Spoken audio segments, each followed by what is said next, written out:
Chacun de nous, nous devons vivre avec ce sentiment presque d'urgence dans notre cœur. Sentiment d'urgence provoqué par le fait que Jésus revient bientôt.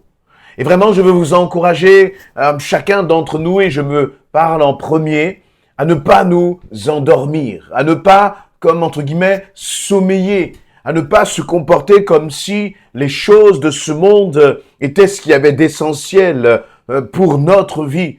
L'apôtre Pierre va dire ceci dans 1 Pierre chapitre 2, 1 Pierre chapitre 2 à partir du verset 11, et il va commencer avec cette parole en disant « Mes chers amis ». C'est-à-dire qu'il parle là avec amour. Il dit « Mes chers amis, vous êtes dans ce monde comme des résidents temporaires, des hôtes de passage. C'est pourquoi je vous le demande, ne cédez pas au désir de l'homme livré à lui-même. Ils font la guerre à l'âme. Ayez une bonne conduite au milieu des païens. Ainsi, dans les domaines mêmes où ils vous calomnient, en vous accusant de faire le mal, ils verront vos bonnes actions et ils loueront Dieu le jour où il interviendra dans leur vie. Pour l'amour du Seigneur, soumettez-vous à vos semblables, qui sont des créatures de Dieu, au roi qui détient le pouvoir suprême, comme à ses gouverneurs, chargés de punir les malfaiteurs et d'approuver les gens honnêtes. Car voici ce que Dieu veut, c'est qu'en pratiquant le bien, vous réduisiez au silence toutes les calomnies portées contre vous par les insensés, les ignorants. Vous agirez ainsi en homme libre, sans faire pour autant de votre liberté un voile pour couvrir une mauvaise conduite, car vous êtes des serviteurs de Dieu. Amen. Pierre va donc là, avec amour, remettre les choses, remettre finalement les priorités à leur place. Ta priorité, ma priorité en tant qu'enfant de Dieu, ce n'est pas de gagner beaucoup d'argent dans mon travail. Ce n'est pas de grimper les échelons.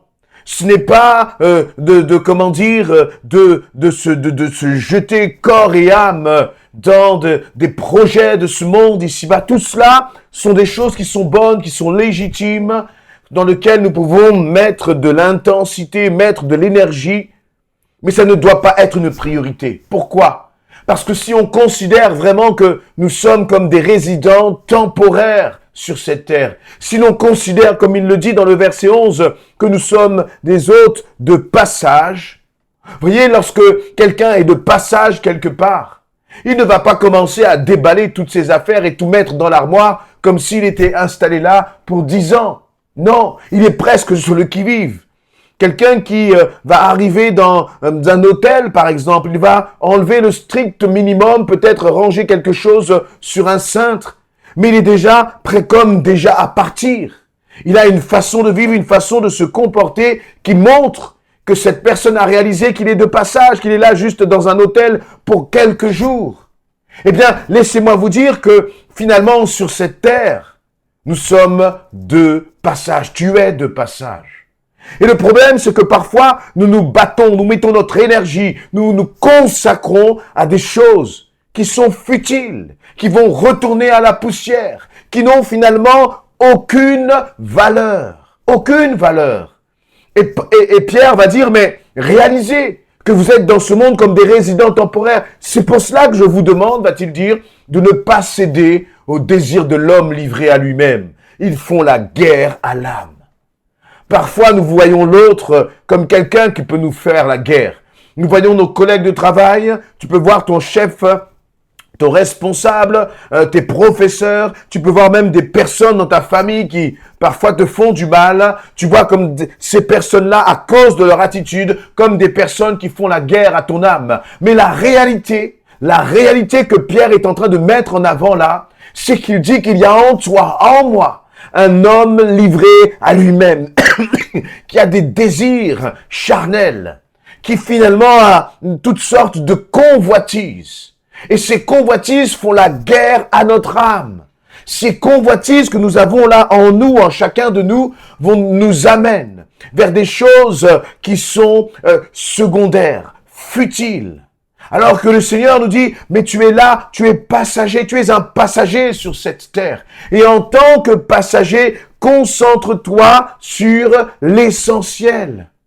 Vous savez, lorsque on possède quelque chose pour une durée limitée, on n'en prend pas soin de la même façon. Parce qu'on sait que ça va passer. Ce n'est rien, ce n'est pas la peine de s'y attacher. Ce n'est pas la peine de mettre toute notre attention dans cet objet parce qu'on va le rendre. Il ne va pas nous appartenir toute notre vie. Et pourtant, là, ici-bas, eh bien, nous nous attachons. Notre attitude montre que nous nous attachons à des choses qui ne sont pas importantes. Tu peux t'attacher à ta maison, tu peux t'attacher à ta voiture. Dès qu'on a fait une petite rayure, bien sûr, c'est énervant, bien sûr, c'est agaçant. Mais tout cela, ce n'est que vanité, poursuite du vent. Combien de fois nous nous sommes attachés à quelque chose que l'on avait reçu, puis 2 jours, 3 jours après, on s'est habitué à cette chose et elle n'a plus du tout la même valeur qu'au premier jour. Et pourtant, combien d'énergie, combien on s'est battu pour recevoir cette chose. Eh bien, Pierre va dire, le Saint-Esprit nous dit que tout cela, ça fait la guerre à ton âme. Parce que tu mets de l'énergie dans des choses qui sont secondaires. Et va nous inviter justement à avoir plutôt une bonne conduite au milieu des païens. Vous savez, lorsque, encore une fois, on considère que nous sommes passagers, ça nous permet de prendre du recul sur les situations. Ça nous permet de considérer, mais pourquoi je mets autant d'énergie dans cela, sachant que ça va passer? Pourquoi, vous voyez, c'est comme si je mets toute mon énergie dans ma maison, et puis je vais mourir. Qu'est-ce qui va rester de tout cela? Très souvent, ce sont même d'autres personnes qui vont profiter de tout ce que tu auras essayé d'amasser tout au long de ta vie. Tout ce que tu auras essayé d'amasser, peut-être que toi-même, tu n'en profiteras même pas. À quoi bon tout cela? Par contre, considérer que nous sommes de passage, c'est aussi se concentrer sur la destination finale. Sur la destination finale. C'est comme si vous allez faire un long voyage et que pendant ce long voyage en avion, il y aura une escale. Et finalement, le lieu de l'escale n'est pas si important. C'est la destination d'arrivée qui compte. Sur le lieu de l'escale, ce qui est important, c'est que vous ne loupiez pas l'autre avion qui va vous emmener justement à la destination finale. Et là aussi, il y a une place qui t'est réservée si tu es enfant de Dieu dans cette destination finale. Alors ne t'attarde pas sur ce qui est simplement le lieu d'escale. Ta vie sur cette terre, mon ami, est le lieu d'escale. Mais c'est en même temps pendant ta vie sur cette terre que se prépare ta destinée. Parce que soit ton avion atterrira en enfer, soit il atterrira auprès du Père, dans le ciel de gloire. Et tout se prépare maintenant. Mais ne perdons pas notre temps à focaliser toute notre attention, encore une fois, sur ce qui est l'escale. C'est pas là le point d'arrivée. Le point d'arrivée, ça doit être de se préparer sérieusement au retour de Jésus-Christ. Et finalement, le retour de Jésus-Christ, il va dépendre aussi de notre conduite. Pierre va dire, ayez une bonne conduite au milieu des païens. Ainsi dans les domaines même où ils vous calomnient, en vous accusant de faire le mal, ils verront vos bonnes actions et ils loueront Dieu le jour où il interviendra dans leur vie. Les calomnies. Comment est-ce que tu supportes les calomnies des autres? Comment est-ce que tu supportes les mensonges à ton égard? Comment est-ce que tu supportes les mauvaises attitudes que l'on peut avoir à ton égard? Est-ce que cela te met en colère? Si c'est le cas, c'est normal. Mais est-ce que cette colère t'amène à pécher? Est-ce que cette colère finalement t'amène à laisser l'homme charnel en toi se livrer à tes propres désirs, à tes passions, qui finalement te font louper la destination finale? Au contraire, si tu es, concentré sur la destination finale, je crois que tu vas être un homme, une femme qui va être déterminé à dire, quelles que soient les escales, quel que soit le nombre d'étapes, quel que soit le nombre d'arrêts, je suis déterminé à arriver à cette destination finale que Jésus-Christ m'a fixée. Et je crois que dans ces temps difficiles, dans ces temps de la fin, il est fondamental qu'en tant qu'enfants de Dieu, nous puissions nous concentrer sur une chose et une seule.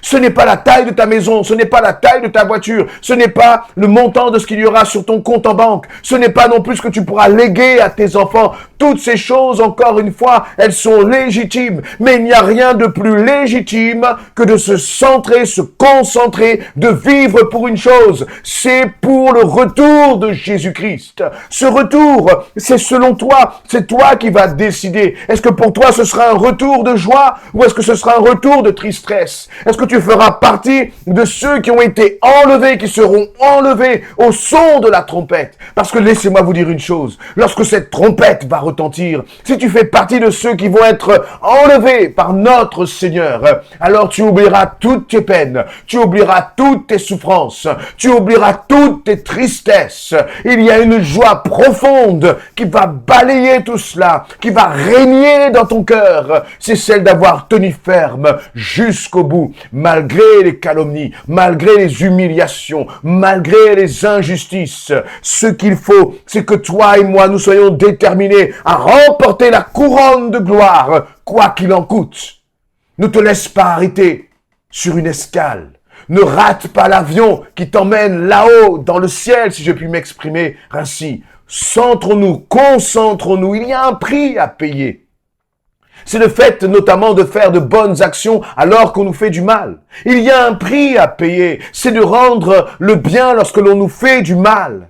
Mais ce prix en vaut la peine, mon ami. Ce prix en vaut la peine, mon frère, ma sœur. Ne laisse personne, aucune situation, aucune circonstance te ravir ce billet pour l'éternité. Au contraire, prépare-toi. Si tu passes par des moments difficiles, réalise pourquoi tu es là. Réalise que les noces sont en train de se préparer. Et ces noces ne doivent pas se préparer sans toi, sans moi, mais en Jésus-Christ. En Jésus-Christ, soumettons à nous, à notre Dieu. Ne nous laissons pas mener par le bout du nez, par les circonstances, mais au contraire, levons-nous et déclarons, Seigneur, rien ne me séparera de l'amour de Jésus-Christ. Je veux remporter cette bataille. Je veux traverser la ligne d'arrivée parce que je sais qu'un jour, mon Sauveur viendra me chercher. Ou je retournerai peut-être à la poussière, mais mon nom restera, demeurera écrit dans le livre de vie, dans le nom de Jésus-Christ.